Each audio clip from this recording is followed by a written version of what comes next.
compare the current and projected cash values of the actual policy's accumulating fund with the MTAR of the ETP, and report the results to the Canada Revenue Agency, CRA.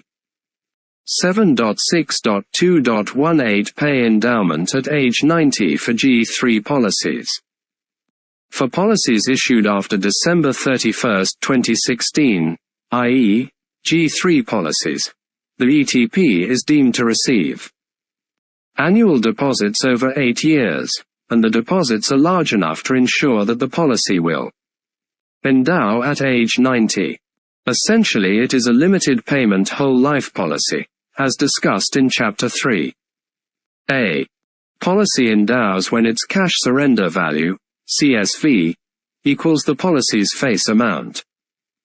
In other words, the MTAR line of the ETP describes an accumulating fund that will grow to equal the death benefit by the time the life insured reaches age 90, based on fixed deposits for 8 years, and growth at an assumed interest rate, minus the cost of insurance. This rate should be 3.5%. Minimum. Adjustments are made if the policy was issued after age 65, but that is beyond the scope of this chapter.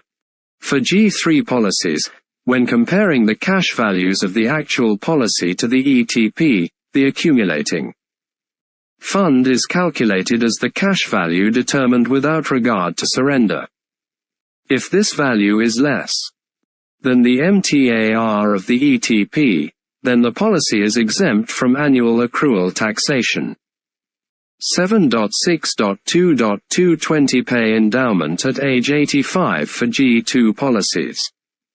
For G2 policies, the ETP is deemed to receive annual deposits over 20 years, and the deposits are large enough to ensure that the policy will endow at age 85. In other words, for G2 policies the MTAR line of the ETP describes an accumulating fund that will grow to equal the death benefit by the time the life insured reaches age 85, based on fixed deposits over 20 years and growth at an assumed interest rate of at least 4%, minus the cost of insurance.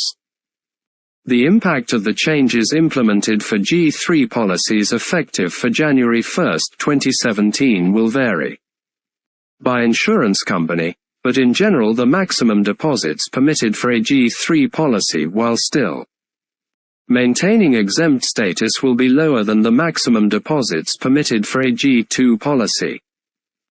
7.6.3 Maximum Tax Actuarial Reserve, MTAR, Remedies. While life insurance policies are initially designed to be exempt, it is possible for a policy to become non-exempt after issue, usually due to investment returns that were higher than expected. Fortunately, neither the policyholder nor the agent is responsible for applying or monitoring the results of the MTAR rule. Usually the terms of the life insurance contract specify that the insurance company is responsible for ensuring that the policy remains exempt. If the policy fails the MTAR test on its anniversary, the Income Tax Act allows a grace period of 60 days after that date for the problem to be fixed before the policy officially loses its exempt status. Once an exempt policy is declared to be non-exempt, i.e., if it cannot be restored during the 60-day grace period, it remains non-exempt forever. Most policies are designed to implement changes automatically if needed, using one or more of the methods discussed below. 7.6.3.1 Increasing the face amount. The death benefit can be increased by up to 8% per year. The death benefit of the ETP will increase by the same percentage, which will raise the MTAR line. Some universal life UL policies call for an automatic 8% increase in the death benefit every year. Even if the policy does not fail the exempt test on the policy anniversary, because it increases the Maximum amount that can be deposited to the policy. 7.6.3.2 Withdrawing premiums. The policyholder can make a withdrawal from the accumulating fund, which will reduce the policy's cash value. However, this may result in a policy gain if the withdrawal exceeds the prorated ACB. As discussed in an earlier section, taxation of a partial surrender. Example. James had a RUL policy with an ACB of $226,000 and CSV of $400,000. He had to withdraw $10,000 from the accumulating fund to maintain the policy's exempt status. The prorated ACB of his withdrawal is $5,650. Prorated ACB equals $10,000 divided by $400,000 times $226,000 equals $5,650. This will result in a policy gain of $4,350. Policy gain equals $10,000 minus $5,650 equals $4,350. 7.6.3.3 Side funds. Most policies include a provision whereby any excess amount will be moved from the accumulating fund into taxable side fund, or shuttle account, to prevent the entire policy from becoming non-exempt. With a shuttle account, the funds will be moved back to the accumulating fund if and when the policy's accumulating fund is less than the MTAR line. 7.6.4 Anti-dump-in rule. A second rule, called the 250% rule or anti-dump-in rule, prevents the policyholder from making large lump sum deposits to the policy after its 7th anniversary. This rule applies to both G2 and G3 policies. 7.6.4.1 Applying the 250% rule. Beginning on the policy's 10th anniversary and every anniversary thereafter, the accumulating fund on that anniversary date is compared to the accumulating fund 3 years previous. So, the cash value on the 10th anniversary is compared to the cash value on the 7th anniversary. The cash value on the 11th anniversary is compared to the cash value on the 8th anniversary, and so on. If the value of the fund is 250% or more of the value of the fund 3 years prior, the anti-dump-in provision will apply. Example. On its 7th anniversary, Dean's policy had a cash value of $4,200. On its 10th anniversary, the policy had a cash value of $15,600. This is 371% of its value 3 years prior.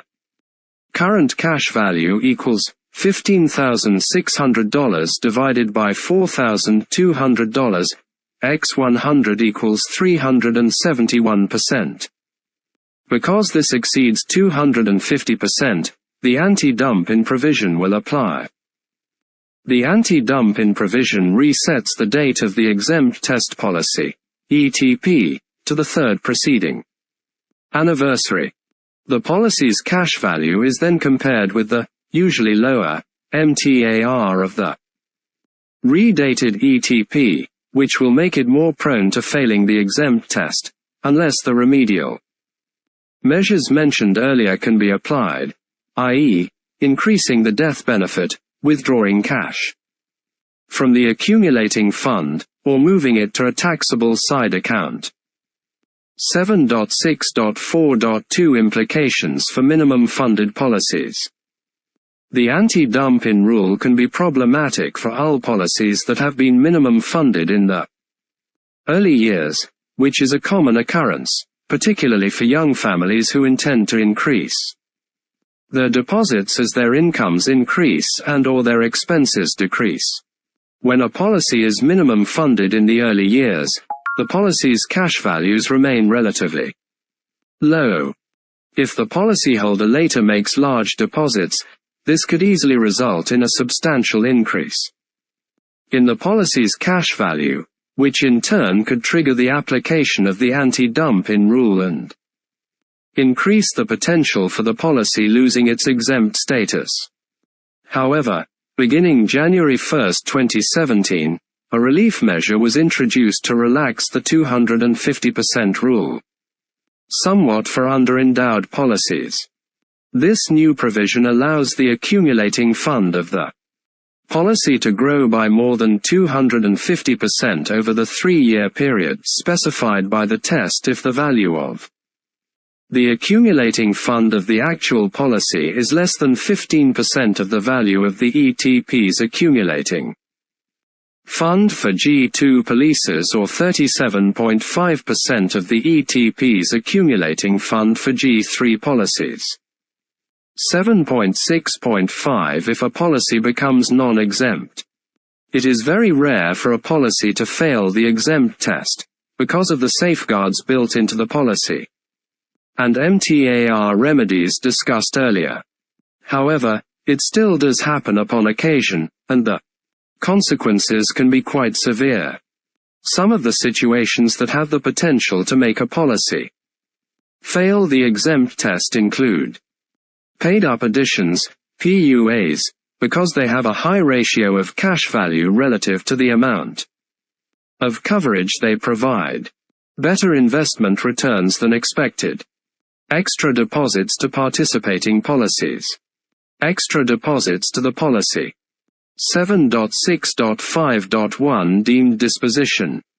If a policy becomes non-exempt, it is considered to be a policy disposition for tax purposes. This means that the policyholder will incur a policy gain equal to its cash surrender value, CSV, minus its adjusted cost basis, ACB. Note that no actual disposition takes place. The policyholder has not surrendered the policy and does not actually receive the CSV, but he will still have a policy gain that will be taxed at his marginal tax rate. 7.6.5.2 Annual accrual rules. If a policy becomes non-exempt, the policyholder will have to report the income earned within the investment account on an annual basis. 7.7 Tax implications of replacing an existing policy. In relatively rare circumstances, a policyholder may decide to replace an existing insurance policy with a new one. There are many issues the agent must consider when recommending or assisting with a replacement, as discussed in the module Ethics and Professional Practice. This section deals specifically with the tax implications of policy replacement. 7.7.1 Policy disposition. Replacing a life insurance policy involves first putting the new life insurance in place, and then cancelling the existing policy. This cancellation is a policy disposition, so it will result in a policy gain to the extent that the policy's CSV exceeds its ACB. 7.7.2 Tax advantages of older policies. G1 policies have extra tax advantages that are not available to newer policies, so this should be carefully considered before replacing an older policy. As discussed earlier in the section G1 policies, the ACB was calculated simply as cumulative premiums paid to date, dividends paid out of the policy. The ACB calculated under this older method will generally be higher than the ACB calculated on a newer policy, so the disposition of a G1 policy will likely result in a lower policy gain. In addition, G1 policies are not subject to exempt testing, and they are not subject to annual accrual taxation, so they can potentially accumulate larger cash values. Replacing a G2 policy with a G3 policy could also have tax implications. 7.8 Absolute assignments.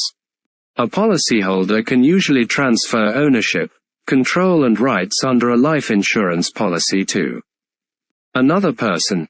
This is called an absolute assignment. Absolute assignments can occur with or without compensation. The tax consequences of an absolute assignment depend on who receives ownership and how the transfer was accomplished. This section discusses the general rule, as well as special situations, including absolute assignments to a non-arm's length party, other than the policyholder's spouse or child, the policyholder's spouse, the policyholder's child or grandchild. 7.8.1 General Rule. As a general rule, if a policyholder absolutely assigns his life insurance policy to an arm's length party, his proceeds are deemed to be the amount he received in compensation, i.e., the transfer price, and his policy gain will be equal to the transfer price minus the policy's adjusted cost basis. ACB, immediately prior to the transfer. The transferee acquires the policy with an ACB equal to the transfer price. Two people are said to be dealing at arm's length if they are unrelated and they complete a transaction by acting entirely in their own independent economic interests. Very few absolute life insurance assignments are actually done at arm's length, and one of the following situations is more likely to apply. 7.8.2 To a non-arm's length party. Exceptions to the general rule apply if the absolute assignment occurs via one of the following situations, regardless of the amount, if any, that the policyholder received in compensation. The transfer is via gift or bequest. The transfer is from a corporation. The transfer is a result of the operation of law, e.g., transfer to a successor owner or a joint owner with right of survivorship. The transfer is to any other non-arm's length party. A non-arm's length relationship is deemed to exist between relatives, or any two unrelated parties, who have a common interest and do not carry out a transaction in a way that two complete strangers might. If any of the above situations apply, then the proceeds of disposition are deemed to be equal to the amount that the policyholder would have received if he had fully surrendered the policy, unless the spousal or child rollover rules apply, as discussed shortly in sections assigning a policy to a spouse and assigning a policy to a child. Usually this means the cash surrender value less any outstanding policy loans. The person who acquires the policy acquires it with an ACB equal to this same amount. This keeps the policyholder from avoiding a policy gain by giving the policy away, or selling it to someone else at a discount to its true value. Example. Robert owned a RUL policy on the life of his wife, Joanna, naming himself as the beneficiary. Robert is terminally ill and, in anticipation of his death, he assigned ownership of the policy to his brother, Jim. At the time of the assignment, the policy had an ACB of $34,000 and a CSV of $61,000. As a result of this disposition, Robert realized a policy gain of $27,000. Policy gain equals $61,000 minus $34,000 equals $27,000. Jim acquired the policy with an ACB of $61,000.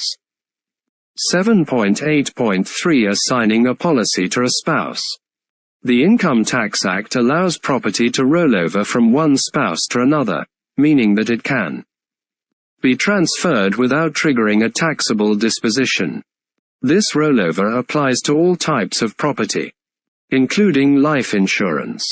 So, if a policyholder assigns ownership of a life insurance policy to his spouse, he is deemed to have acquired proceeds equal to his ACB, and his spouse is deemed to have received the policy with the same ACB. This applies even if the recipient spouse paid the transfer a spouse for the policy. Example. Noah recently assigned a life insurance policy with a CSV of $85,000 and an ACB of $32,000 to his wife, Eve. Noah is deemed to have received proceeds of $32,000, which will result in a policy gain of $0. Policy gain equals $32,000 minus $32,000 equals $0. Eve is deemed to have acquired the policy with an ACB of $32,000. 7.8.3.1 Opting out of the spousal rollover. The spousal rollover is automatic. However, the transferring spouse can choose to opt out of the rollover by filing a special election with his tax return.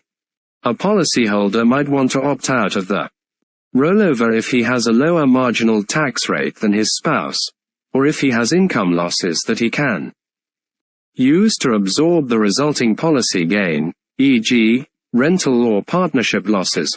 0.19 By opting out of the rollover, the ACB for the recipient spouse will be higher, which in turn will reduce the policy gain when the recipient spouse later disposes of the policy. Example: Cont. Noah has a rental loss of $70,000 and no other taxable income. If he opts out of the automatic rollover, the policy assignment will result in a policy gain of $53,000. Policy gain equals $85,000 minus $32,000 equals $53,000. However, this will be more than offset by his rental loss, so it will not result in him having to pay tax. Furthermore, by opting out of the rollover, Eve's ACB for the policy becomes $85,000. 7.8.3.2 Income attribution rules. When a taxpayer gives or sells property to his spouse, any property income, e.g., interest income, dividends or rents, or capital gains she earns on that property is generally subject to income attribution as long as the taxpayer is still alive. This means that the income will be taxable to the transferor spouse even if it is earned and legally belongs to the recipient spouse. Once the transferor spouse dies, the income attribution rules cease to apply. Example: Cont. Suppose that Noah did not opt out of the automatic rollover, and that Eve later surrendered the policy when its CSV was $94,000. As a result of the income attribution rules, Noah would have to report the resulting policy gain of $62,000. Policy gain equals $94,000 minus $32,000 equals $62,000. This happens even though Eve is the one who would have actually received the money. If Eve waited until Noah died to surrender the policy, she would have to report the policy gain as part of her own income. 7.8.4 Assigning a policy to a child. The Income Tax Act also allows a policyholder to roll over an insurance policy to a child, if all of the following conditions apply. Black small square The transfer is done for no consideration, i.e., the child didn't pay the policyholder for the policy. Black small square The life insured by the policy is the child, or that child's child. The rollover will not apply if the policyholder is transferring a policy to his child and the policyholder is the life insured under that policy. 20. Example: Rhonda owned a RUL policy with an ACB of $16,000 and a CSV of $29,500 on the life of her daughter, Jolene, who is 19 years old. Rhonda gave the policy to Jolene for her 19th birthday. Because of the automatic rollover, Rhonda is deemed to have received proceeds equal to her ACB of $16,000, so no policy gain is triggered at the time of the gift. Jolene is deemed to receive the policy with an ACB of $16,000. Any policy gain that is subsequently triggered when the transferee child disposes of the policy will be taxable to that child, as long as the child is at least 18 years old by the end of the year. If the child is under 18, the income attribution rules will apply and the policy gain will be taxable to the original policyholder. Example, Cont. Jolene surrendered the policy shortly after receiving ownership of it. She realized a policy gain of $13,500. Policy gain equals $29,500 minus $16,000 equals $13,500. Because she is over 18 years of age, the policy gain will be taxable in her hands. Ownership of a policy cannot be transferred to a child until that child is at least old enough to enter into a contract, generally age 16, but this may vary by province. 7.8.4.1 Defining child.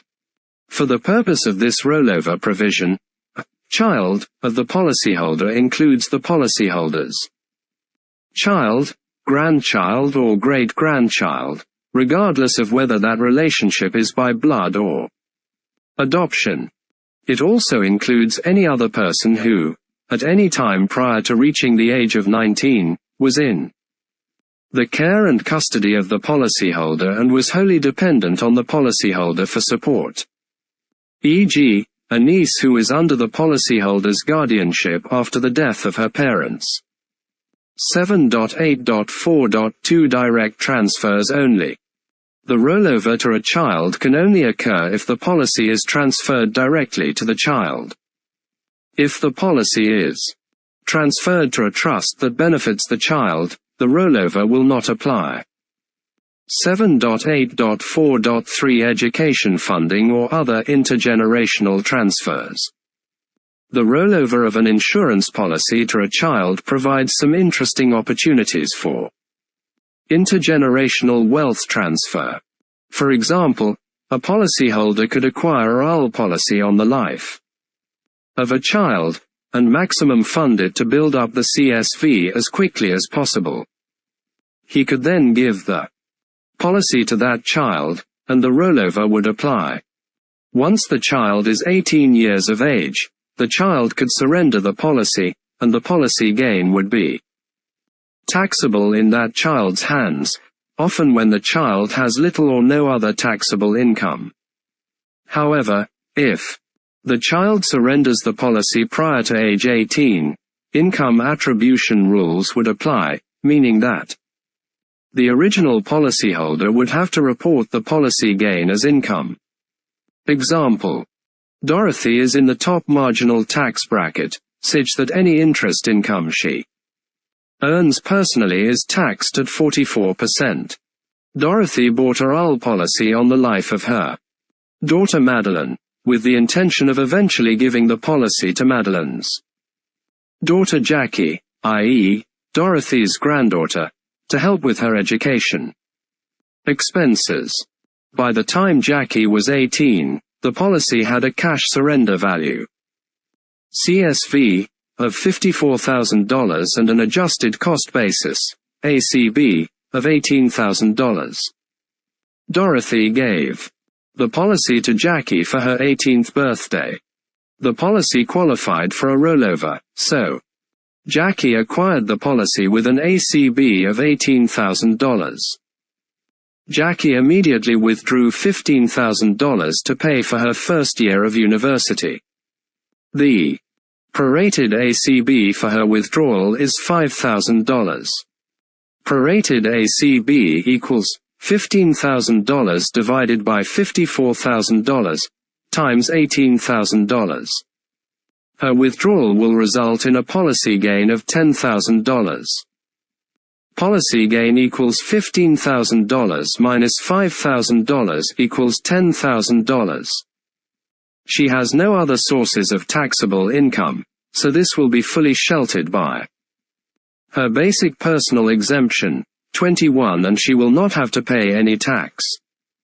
If her grandmother, Dorothy, had retained ownership of the policy and made the same withdrawal, Dorothy would have had to pay tax of $4,400. Amount of tax Dorothy would have paid equals $10,000 times 44%. Note that this tax strategy tends to be more effective when the transfer skips a generation, and when the life insured is not a minor. This is because the amount of money that can be accumulated within an exempt policy is partially a function of the age of the life insured and the face amount. The younger the life insured and the lower the face amount, the lower the MTAR line on the exempt test policy. 7.9 Death of the policyholder. If the policyholder dies and he is not the life insured by that policy, then generally he is deemed to have disposed of that policy immediately prior to death. For tax purposes, death is treated much like an absolute assignment. Under the default rules, the deemed disposition upon death will result in a policy gain on the policyholder's final tax return, equal to the policy's CSV minus its ACB. Example. At the time of his death, John owned a $300,000 whole life insurance policy on the life of his wife, Jacinta. His will left all of his property to his estate. The policy had a CSV of $73,000 and an ACB of $20,400. This resulted in a policy gain of $52,600. Policy gain equals $73,000 minus $20,400 equals $52,600. This amount was reported on his final tax return and taxed at his marginal tax rate. 7.9.1 Rollover to spouse.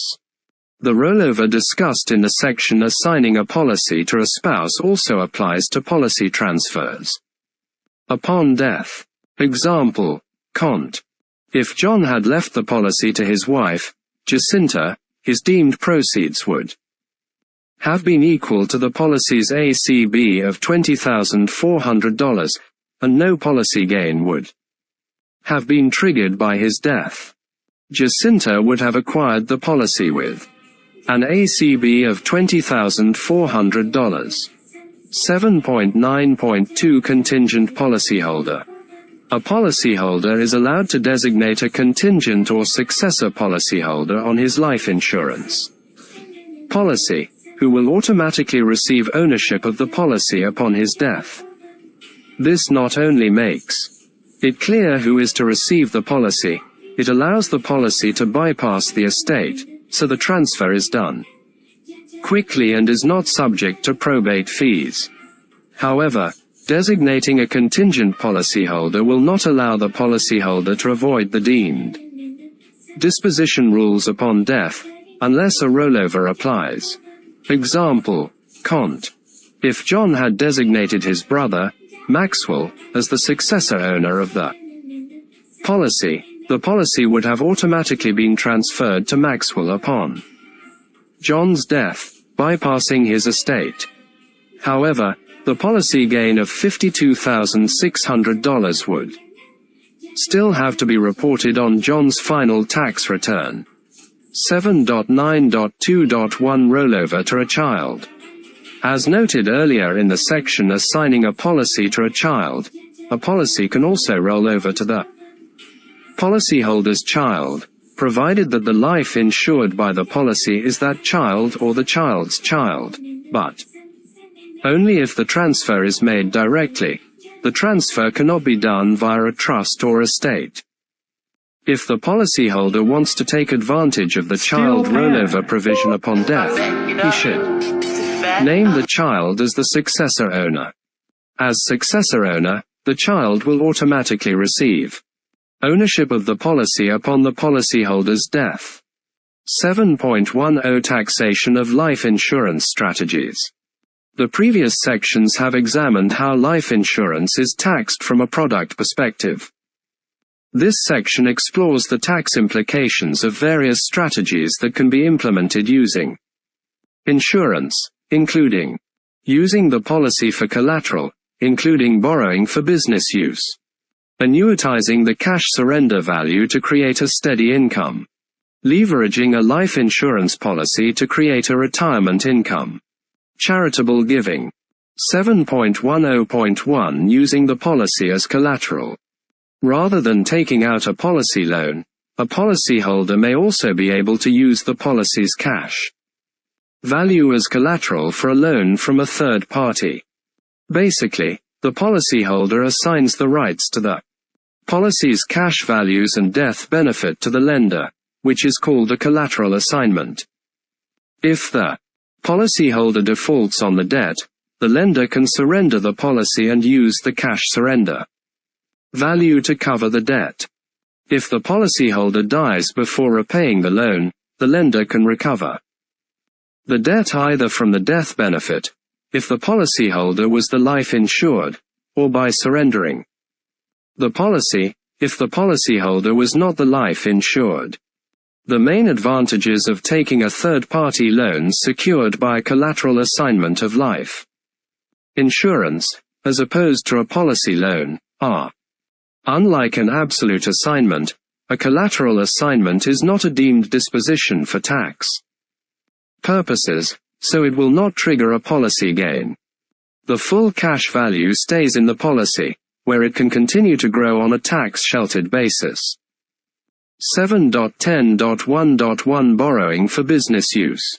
When borrowing money for business purposes, the lender may require security in the form of a collateral assignment of life insurance. This could apply to term or permanent insurance. 7.10.1.2 Deducting premiums. If the business loan is secured by a collateral assignment, some or all of the premiums will be deductible, as long as the following conditions are met. The loan is from an authorized lender. The lender requires a collateral assignment of an existing or new policy to secure the loan. The amount that is deductible is limited to the lesser of the net cost of pure insurance, NCPI, and the premiums actually paid. If the coverage exceeds the amount of the loan, the premium deduction is prorated accordingly. Example: Heloise borrowed $200,000 from a financial institution to expand her business.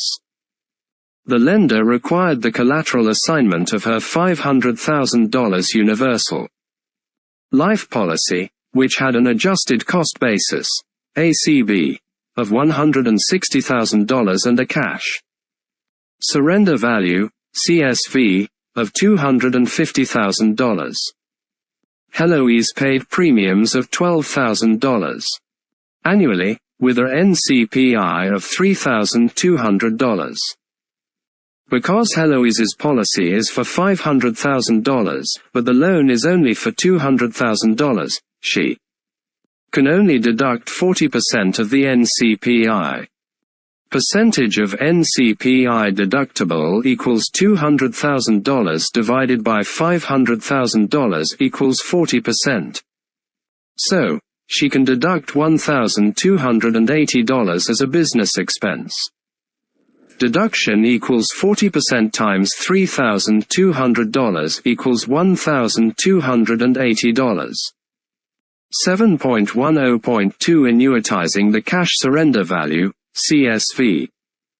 A policyholder can create an income stream by annuitizing the CSV of his policy, which means using the CSV to buy an annuity that will provide an ongoing series of income payments, either for life, or for a fixed period of time.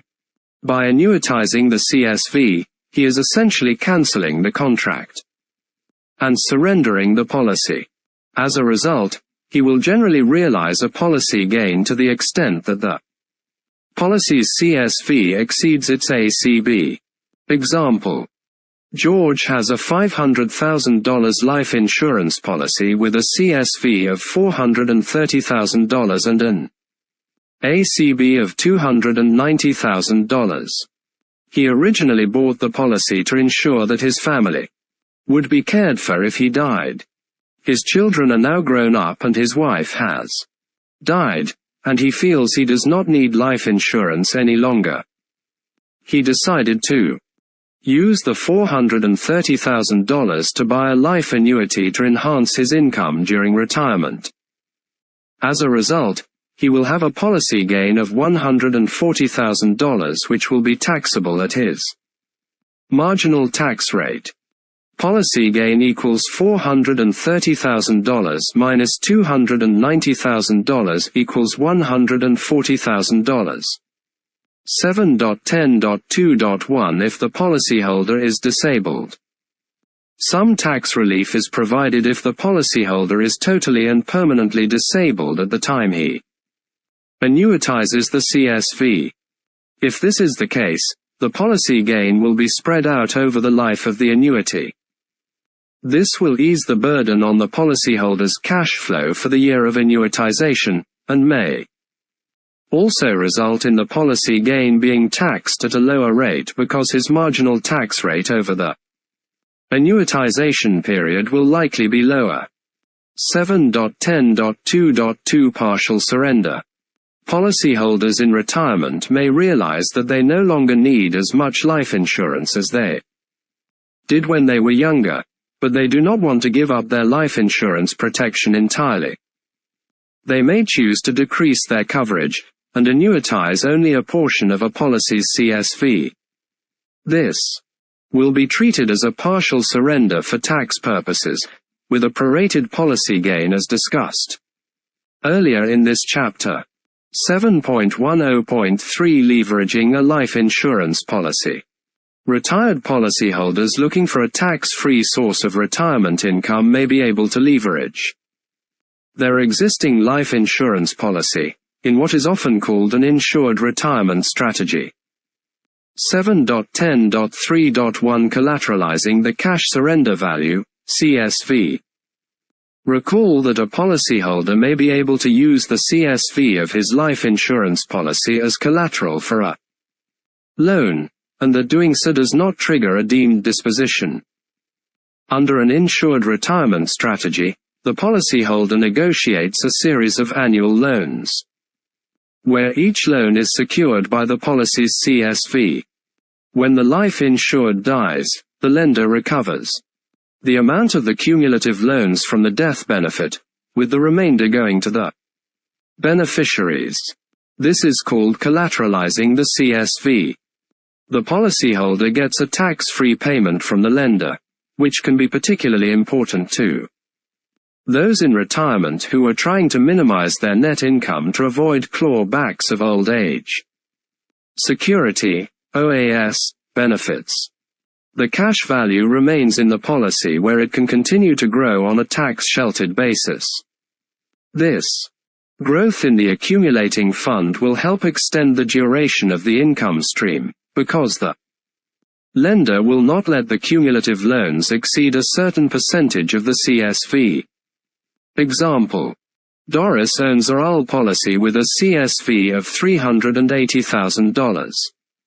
She made an arrangement to receive a loan of $20,000 each year, secured by her insurance policy. She receives the $20,000 at the beginning of each year, and does not need to report it as taxable income. 7.10.3.2 Interest paid or capitalized. Depending on the lender, the policyholder may have to pay the interest on the loans annually, or the lender may allow the interest to be capitalized, meaning it will be added to the cumulative loan balance outstanding, which is payable at death. Both methods have their drawbacks. Interest that has to be paid annually will reduce the policyholder's retirement cash flow. Interest that is capitalized will reduce the policy's estate value. 7.10.4 Charitable giving. There are a number of ways that a person can use life insurance to help meet his philanthropic goals, including assigning a new life insurance policy to a charity, assigning an existing life insurance policy to a charity, or naming a charity as the beneficiary of a new or existing life insurance policy. Each of these methods has the potential to result in a charitable donations tax credit. The following sections explain how the charitable donations tax credit works, and how it applies when using life insurance for a charitable purpose. 7.10.4.1 Charitable donations tax credit. A person who makes one or more donations to a registered charity can claim non-refundable federal and provincial charitable donations tax credits for the amount of those donations. The tax credit rates are stepped. For most taxpayers, a federal credit rate of 15% is applied to the first $200 of donations claimed during the year, and a federal credit rate of 29% is applied to donations over $200.22. The provincial credit rates vary by jurisdiction. Example: Mahmoud lives in New Brunswick, where the provincial tax credit on charitable donations is 9.4% on the first $200, and 17.95% on amounts over $200. Last year he donated $2,000 to his favorite registered charity. It was his only donation, and his taxable income was $150,000. He was able to claim a total of $893.90 as a charitable donations tax credit, calculated as follows. Federal tax credit on first $200 equals $200 times 15% 23 equals $30. Federal tax credit on balance equals $2,000 to $200 times 29% 24 equals $522. Provincial tax credit on first $200 equals $200 times 9.4% equals $18.80. Provincial tax credit on balance equals $2,000 to $200 times 17.95% equals $323.10. Total federal and provincial tax credits equals $893.90. Mahmoud can deduct this from the total income tax he would otherwise have to pay. Spouses can choose to report their combined donations on one tax return, to avoid doubling up on the lower tax credit rate. The tax credit is non-refundable, which means that the donator can only use the tax credit to offset his income tax otherwise owing, but he cannot use it to generate a refund. However, he can carry unused credits forward for up to 5 years, and use it to reduce his tax liability in one or more of those years. In addition to the fact that the charitable donations tax credit is non-refundable, there is a limit on the amount of donations that can be claimed for the year. This limit is normally set at 75% of net income. Net income includes all forms of taxable income, minus deductions for things such as registered retirement savings plan, RRSP, contributions, childcare and moving expenses. Example: Ned wants to donate $200,000 to his favorite charity as soon as possible. However, his net income for the current tax year is $140,000. If he makes the full donation this year as planned, he will only be able to claim the charitable donations tax credit on the first $105,000. Amount eligible for tax credit equals $140,000 times 75% equals $105,000. He will have to carry forward the remaining $95,000 to claim it in one or more of the next 5 years. When the donor dies, the limit is increased to 100% of net income for the year of death, and the immediately preceding year, because there is no opportunity to carry any unclaimed amounts to future years. This limit is an important consideration when making a large donation using life insurance. 7.10.4.2 Assigning a new insurance policy to a charity. A policyholder can acquire new life insurance coverage, on his own life or on someone else's, and then give or assign that new policy to a registered charity, provided the charity is willing and able to take over ownership of the policy. Because a new life insurance policy does not yet have a cash surrender value, the assignment of the policy is not considered to be an immediate charitable donation, and the charity cannot issue a tax credit to the donor.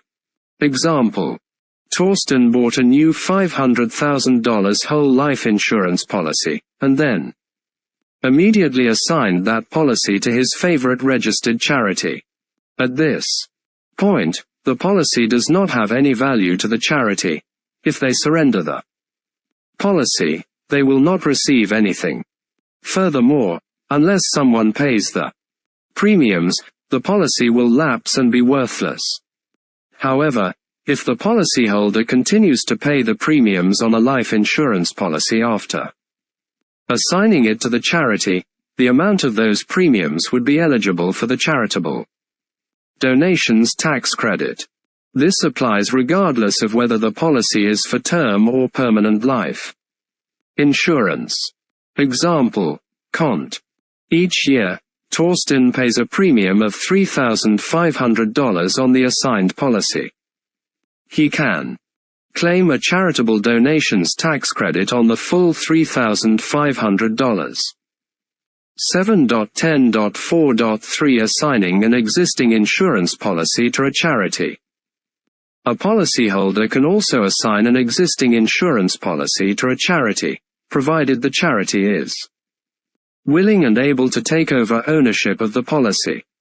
If the existing policy is a permanent insurance policy, the charity will issue a tax receipt to the policyholder equal to the CSV or the fair market value of the policy at the time of the assignment. This is because once the charity takes ownership, it can choose to surrender the policy, and will receive the CSV in cash. Example: Samuel assigned a $200,000 life insurance policy with a CSV of $36,000 to his favorite charity. He received a tax receipt for $36,000.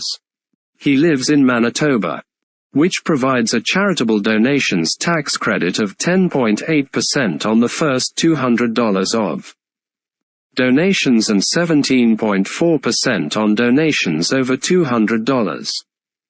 His taxable income is less than $200,000. As a result of assigning the policy, he was able to claim total federal and provincial charitable donations tax credits of $16,662.80. Total tax credits equals $200 times 15% 25 plus 10.8% plus $36,000 to $200 times 29% 26 plus 17.4 equals $16,662.80. Because term life insurance policies do not build up a cash surrender value, the assignment of an existing term policy to a charity will not result in a tax receipt. An absolute policy assignment is a deemed disposition for tax purposes, even when it takes the form of a charitable gift. As a result, assigning an existing life insurance policy will result in a policy gain to the extent that the policy's CSV exceeds its ACB at the time of the assignment. This policy gain will be taxable at the donor's marginal tax rate. Example: Cont. Suppose that Samuel's combined federal and provincial marginal tax rate is 44%, and that the policy's ACB is $10,000. By assigning the policy, Samuel will have a policy gain of $26,000. Policy gain equals $36,000 minus $10,000 equals $26,000. This will result in a tax of $11,440. Tax payable equals $26,000 times 44%. This will be more than covered by the charitable donations tax credit of $16,662.80 that he can claim because of the assignment. Regardless of whether the policyholder is assigning a new policy or an existing policy to a charity. If he continues to pay the premiums for that policy after the assignment, he will be able to claim the charitable donations tax credit on those premiums. 7.10.4.4 Naming a charity as the beneficiary. A policyholder can also name a charity as the beneficiary of a policy. The policyholder will not get a tax receipt at the time he names the charity as the beneficiary, nor will he get a tax receipt for the premiums he pays, because the charity does not get ownership or control of the policy, and they cannot surrender the policy to receive the cash surrender value. There is no guarantee that the policyholder will not change the beneficiary at a later date, unless the beneficiary designation is made irrevocable. There is no guarantee that the policyholder will continue to pay the premiums and keep the policy in force. If he lets the policy lapse, the charity will not receive anything upon his death. Instead, the charity will issue a tax receipt to the policyholder for the amount of the death benefit paid out upon the death of the life insured.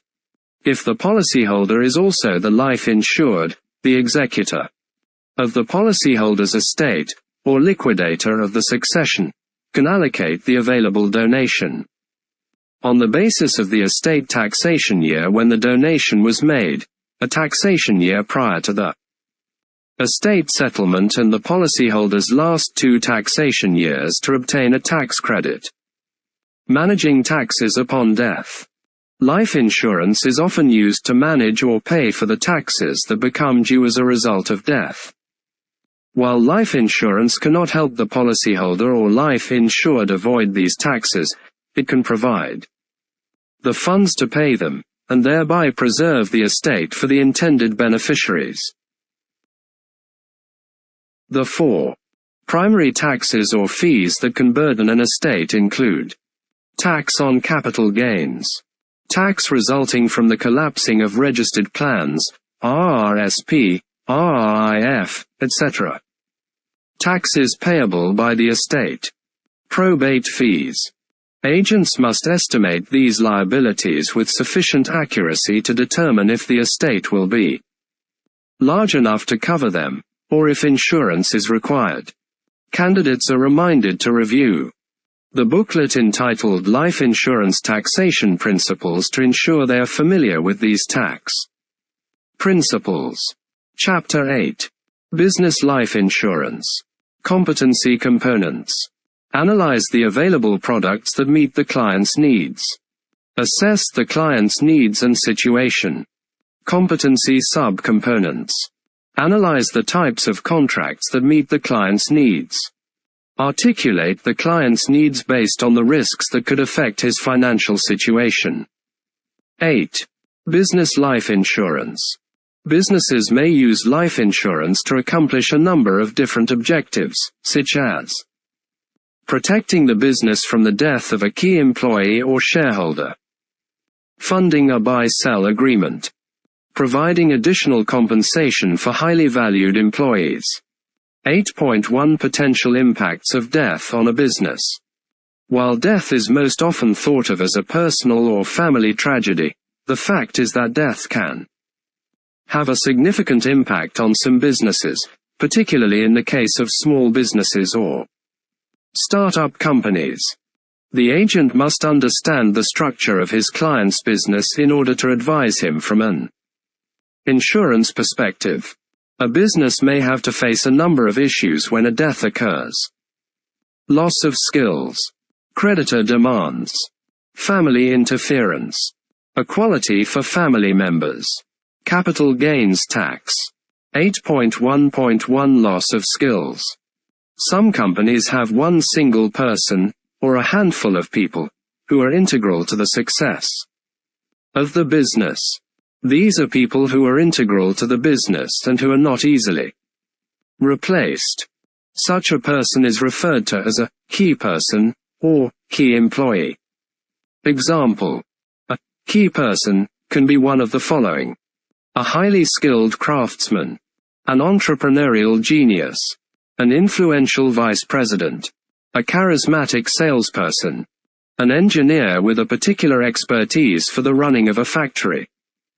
If a key person dies, the business loses skills that are vital to the continued viability of the company.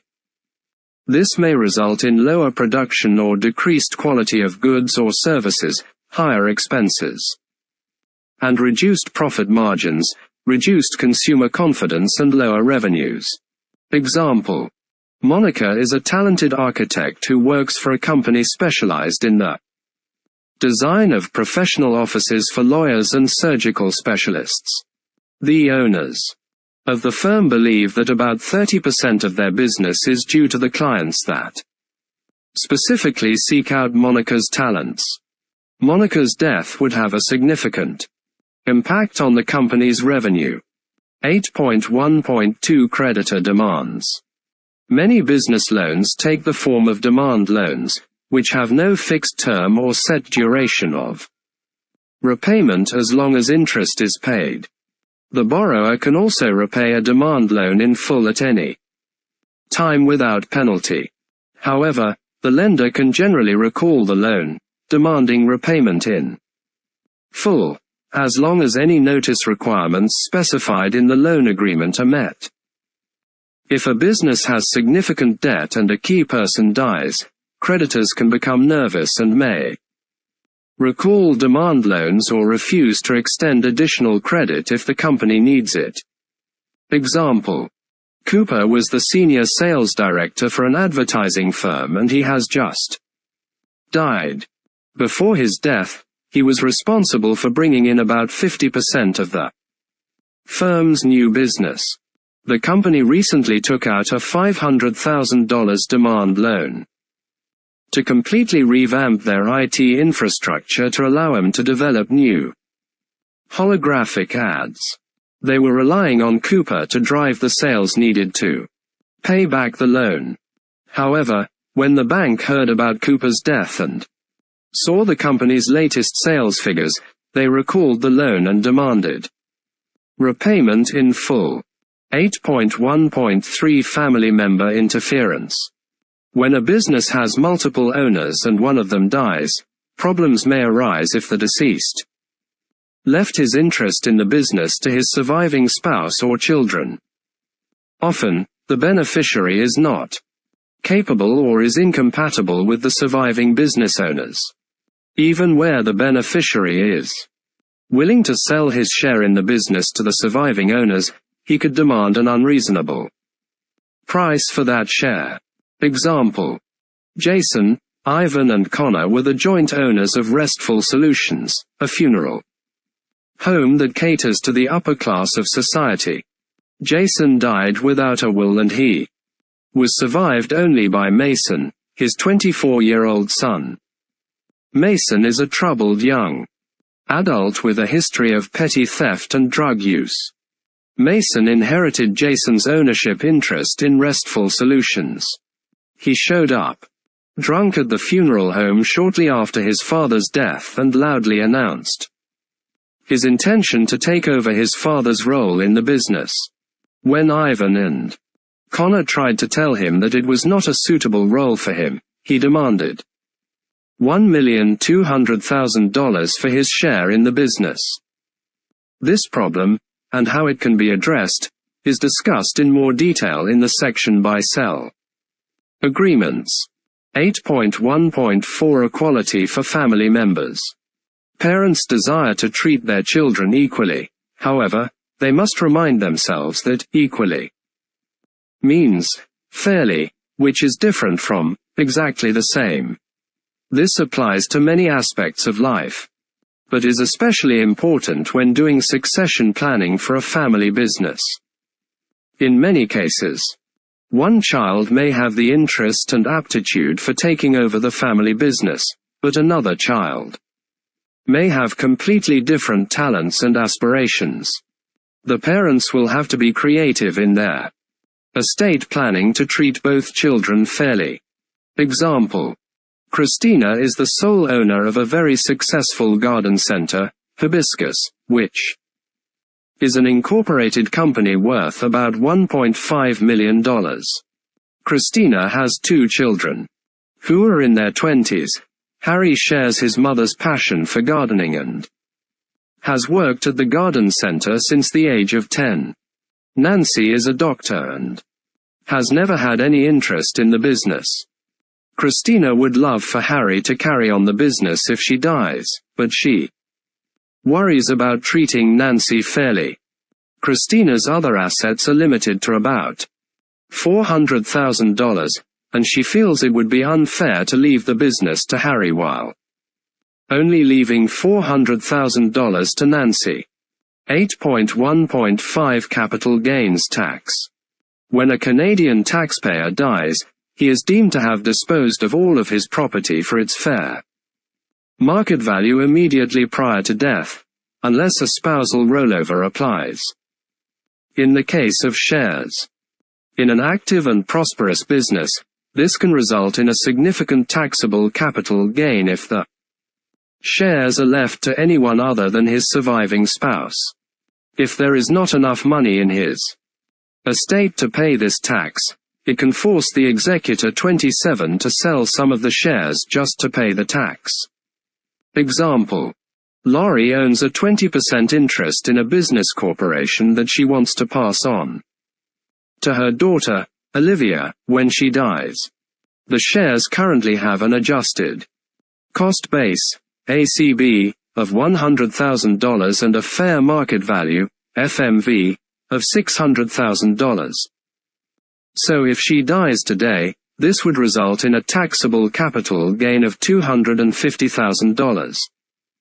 Calculated as $600,000 to $100,000, times 50%. If her marginal tax rate is 50%, this would result in an income tax liability of $125,000. If her estate cannot pay that income tax, and her daughter cannot either, then her executor would be forced to sell some of the shares to pay the tax bill. This will be explored further in the section Corporations. 8.2 Business types. The challenges faced by a business upon the death of the owner or a key employee depend in part on whether the business is structured as a sole proprietorship, partnership or corporation. The types of business are addressed below. Sole proprietorship, partnerships, corporations. 8.2.1 Sole proprietorship. A sole proprietorship is an unincorporated business that is owned by a single person. A sole proprietorship is usually operated by the sole proprietor, so obviously the death of the sole proprietor could have a catastrophic impact on the business. As with any business, a sole proprietorship could also have one or more employees who are key to the success of the business, such that their death could be detrimental to the business. From a tax and legal perspective, there is no legal separation between the business and the owner. They are considered to be the same entity. A sole proprietor reports the net income of the business on his personal tax return, and he is personally responsible for any business debts or other obligations. The business is not a separate entity that can be bought or sold, or bequeathed to another person upon death, and the business itself does not have an adjusted cost base. However, the assets of the business, including inventory, buildings, etc., would form part of the sole proprietor's estate, and would be subject to the deemed disposition rules upon death. 8.2.2 Partnerships. A partnership is a business that is owned by two or more people who have the common purpose of earning a profit. In many cases, the partners are actively involved in the business and their death could be detrimental to the business. However, A partner can also be a passive or silent partner, meaning that he contributed capital to the partnership and shares in the earnings, but he does not take an active role in the business. From a tax perspective, each partner must report his share of the net partnership income on his personal tax return. Each partner is also jointly and severally liable for all of the debts or obligations of the business, unless the partnership is a limited partnership. A limited partner is entitled to share in the partnership's profits, but is not personally responsible for the business's debts or other obligations. A limited partnership must always have at least one general partner, who is personally liable for the business's debts and obligations. Unlike a sole proprietorship, a partnership interest can be bought, sold or bequeathed upon death. It has an adjusted cost base, and a capital gain or loss can be triggered upon the sale or the deemed disposition upon death. The resulting tax liability can be significant and can potentially destroy the business if it is not carefully planned for. 8.2.3 Corporations. A corporation is a legal entity that is separate and distinct from its owners, also called shareholders. The shareholders are not personally liable for the business's debts or obligations, unless they personally guaranteed those debts. If they are directors of the corporation, they can be held personally responsible for the company's income taxes and any amounts they deduct at source from payroll, e.g., employee income tax withholdings, Canada Pension Plan, CPP, and employment insurance, EI, contributions. The corporation's shareholders do not report the company's net income directly on their personal tax returns. Instead, that net income is taxed in the corporation. After-tax profits either increase the corporation's share value or are paid out to the shareholders in the form of dividends. Shares in the corporation have an adjusted cost base, and the sale or deemed disposition upon death can result in capital gains or losses. As with a partnership, the resulting tax liability can be significant and can potentially destroy the business if it is not carefully planned for. 8.2.3.1 Public versus private corporations. There are some significant differences in the tax rules that apply to public and certain private corporations. A public corporation is generally any incorporated company that is listed on a public stock exchange, while the shares of a private corporation are not traded publicly. There is a subset of private corporations, known as Canadian-controlled private corporations. CCPC. A CCPC is a corporation that has the following characteristics. It is not listed on a public stock exchange. It is resident in Canada. It is not controlled, directly or indirectly, by one or more non-resident persons. It is not controlled, directly or indirectly, by one or more public corporations. 8.2.3.2 Capital Gains Exemption. For the purpose of this module, the most important tax attribute of a CCPC is that, upon actual or deemed disposition, the shares may 28 be eligible for the Lifetime Capital Gains Exemption, LCGE. The LCGE for a CCPC is $913,630 for 2022 and is indexed annually for inflation. A taxpayer can use the LCGE to eliminate or offset capital gains realized upon the disposition of qualified shares. In a CCPC, a family farm or a family fishing business. Example. Gene was the sole shareholder of his sportswear manufacturing company, Killerman, which is a CCPC. When he died, the business had a fair market value, FMV, of $2,400,000 and an adjusted cost base, ACB, of $200,000. He left the business to his daughter, Yvonne. This deemed disposition resulted in a capital gain of $2,200,000. Capital gain equals $2,400,000 minus $200,000 equals $2,200,000. Jean has never made use of the LCGE, so $913,630, in 2022, of this capital gain is exempt from tax, leaving his estate with a taxable capital gain of $643,185. Taxable capital gain equals $2,200,000 to $913,630 times 50% equals $643,185. If Jean's marginal tax rate for the year of death was 45%, this would result in a tax liability of $289,433.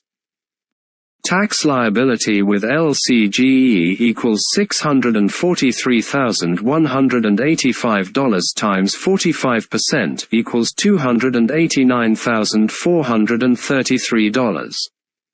However, if he had not been able to take advantage of the LCGE, the tax liability would have been $495,000. Tax liability without LCGE equals $2,200,000 times 50% times 45% equals $495,000. 8.3. Key person, life insurance. If a business owner or employee is important to the success of the business may want to buy key person life insurance on that individual. If the key person dies, the company would receive the death benefit tax-free and could use it to help the business survive by recruiting and training a replacement, making up for lost revenue, covering overhead expenses until the company gets back on its feet. 8.3.1 Split dollar arrangements. A split dollar life insurance arrangement is a method of sharing the attributes and costs of a permanent life insurance policy amongst two or more parties. It is typically used when more than one party requires the benefits that can be provided by a life insurance policy. For example, it might be used where one party needs life insurance protection, and the other party is looking for a tax-deferred investment vehicle. In common uses, a life insurance policy could be jointly owned by a key employee and the corporation he works for. The split dollar arrangement can be structured in several ways. For example, the employee could own the death benefit, and the corporation could own and control the policy's cash value or vice versa.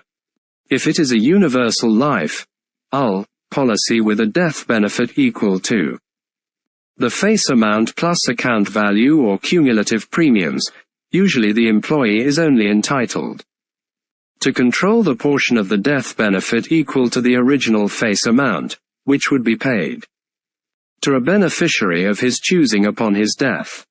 The corporation would receive the account value portion of the death benefit upon the employee's death. Alternatively, the corporation could own the death benefit up to the original face amount, while the employee owns the policy's cash value and any death benefit in excess of the original face amount. This is the most common arrangement for key person insurance, where the corporation needs the face amount to compensate for the impact that the key person's death would have on the business.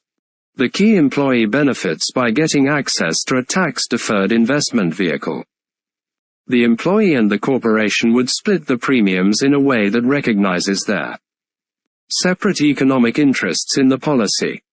In the latter case, where the corporation owns the death benefit up to the face amount, its share of the premiums would be tied to the reasonable costs for comparable term insurance coverage, and the employee would pay the balance of the premiums. 8.3.1.1 Taxation of key persons split dollar arrangements. The Income Tax Act does not contain specific rules dealing with the taxation of split dollar insurance arrangements. However, the Canada Revenue Agency's CRA administrative view appears to be that the premium allocation between the employee and the corporation should reflect the fair market value of their respective interests in the insurance contract. 30 For the cost of a death benefit equal to the initial face amount, this can be interpreted as the premiums for comparable term coverage. For all policies, it can be the cost of yearly renewable term YRT coverage or even the net cost of pure insurance NCPI. Upon retirement or termination of employment, the corporation would no longer need the key person coverage and the ownership interest in the death benefit could be transferred to the departing employee. Depending on the fair market value, FMV, of the policy, the transfer might result in a taxable benefit for the employee. If the policy is surrendered, the employee would have to report a policy gain for the difference between the cash surrender value, CSV, and the employee's adjusted cost base, ACB, in the policy. 8.3.2 As a requirement for borrowing. If the success of a business depends on the involvement of a key person, a financial institution, extending a loan to that business may require the assignment of a life insurance policy on that key person. If the key person dies, the lender would receive that portion of the death benefit required to extinguish the debt. If the business acquires insurance on a key person because the lender requires it, then the business can deduct the premiums, or the net cost of pure insurance in the case of a permanent insurance policy, from its business income. If the death benefit exceeds the outstanding loan, then the deduction for premiums would be prorated accordingly. 8.4 Buy-sell agreements. Many businesses that have more than one owner, such as partnerships and private corporations, implement a buy-sell agreement to control what happens if one of the owners dies. A buy-sell agreement usually specifies who has the option or the obligation of buying an owner's interest in the business upon his death.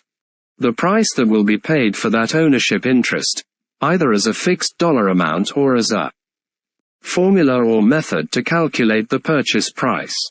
How the purchase will be funded. Buy-sell agreements can also specify how a buyout will be structured if an owner wants to leave the business, retires or becomes disabled. This module, however, only considers how buy-sell agreements might be used upon death. There are several ways that buy-sell agreements can be structured, as discussed below. 8.4.1 Cross-purchase agreements. With a cross-purchase buy-sell agreement, the other owners agree to buy the interest of a deceased owner. For a corporation, this means that the total number of shares outstanding and the value of those shares remain the same, but each surviving shareholder now owns a greater number of shares. Example: Bob, Calvin and Dylan are the three shareholders of a small incorporated business specializing in recycling paper. They each own 100 shares, which are currently worth $10,000 per share. They recently entered into a buy-sell agreement which says that, if any one of them dies, the survivors will buy his shares for their current share value as determined by the company's financial statements. If Bob dies today, this means that Calvin and Dylan will each buy 50 shares from his estate at a price of $10,000 per share. Bob's estate will receive a total of $1 million, and Calvin and Dylan will now each own 150 shares.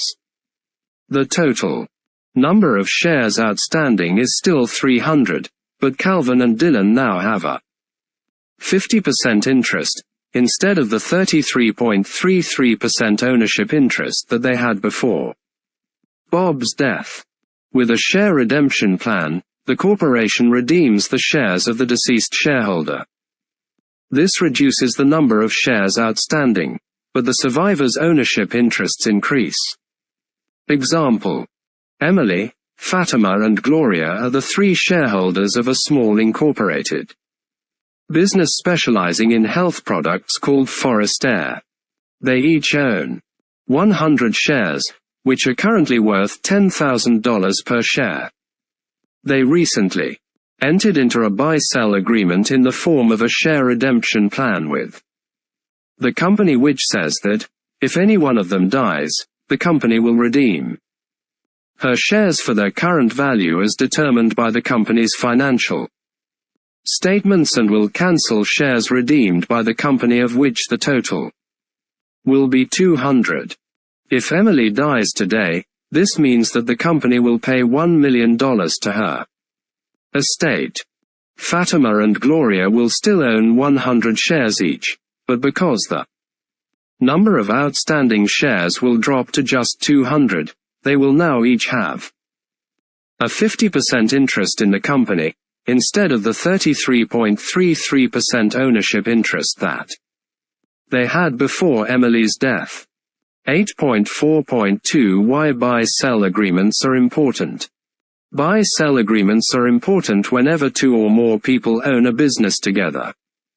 If one of the business owners dies, a properly funded buy-sell agreement protects the surviving business owners, the business itself, and the surviving family or other beneficiaries of the deceased owner. 8.4.2.1 Guaranteed buyer.